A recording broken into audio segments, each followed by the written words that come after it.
Actually guys, paggawa ito na Sony home theater amplifier. Yung mayari nito ay isa nating followers. Galing pa ito ng probinsya. Yung nga, susubukan kong gagawin. Ito yung laman nitong amplifier. Yung nga, kung napansin nyo, ang dami siyang trouble. Ito guys, ako nagmarka niyan, ako nagsulat nito. Yan. Bali, ito yung sa kanyang center. Ito sa kanyang front, itong front. Ito rear ito. Maaari sa taas, rear. Ang pinagana ko lang muna dito, itong kanyang front.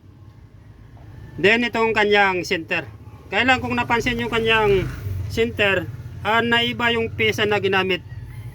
Lahat kasi na pisa dito na kanyang transistor ay puro Darlington. Ngayon yung ginamit ko na pisa dyan ay Darlington din.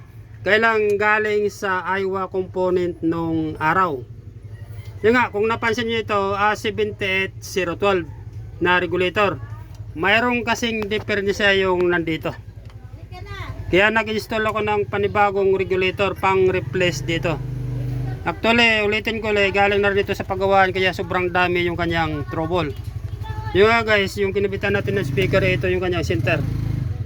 Tapos gumagana rin ito guys, napagana rin natin itong kanyang front. Ang paganahin na lang natin itong kanyang rear.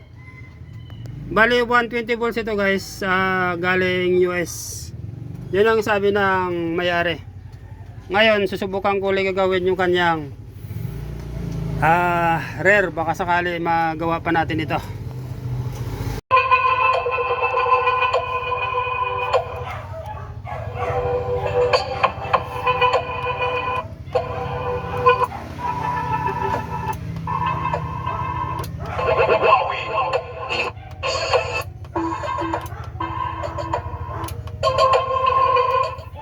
Ito na siya guys. Kung napansin nyo, open natin ito kasi baka mamaya makapirat tayo. Mayroon kasi itong cinema, virtual and music. Pag napansin nyo, nag-ibaba yung kanyang sound. Ito kasi ang kaibahan ng home theater dun sa tinatawag natin na integrated amplifier. Mayroon siyang tinatawag na cinema, virtual and music.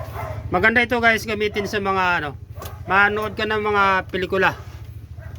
Ito na siya guys, ito na yung kanyang loob, naikapit ko na yung mga pesa. Kaya kung napansin nyo dun sa unang video ko, maraming wala rito. Dahil nga tinanggal ko yun. Dahil nga puro sira.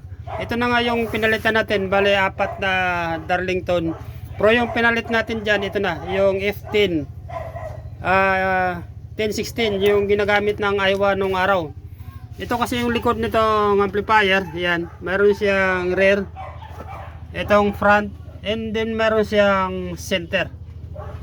Kaya bali 5 channel itong amplifier na ito. Sabihin ko na lang siguro yung may-ari nito niya, medyo alalay na lang ng gamit. Dahil nga balita ko lagi daw ito nasisira. Hindi kaya nalalayan ito guys ng blower sa bandang taas. Wala kasing pan ito na klase ng amplifier. Yung kung napansin nyo ito, naglagay ako ng additional heatsink. Ito. Para kahit paano ma-minimize yung kanyang init.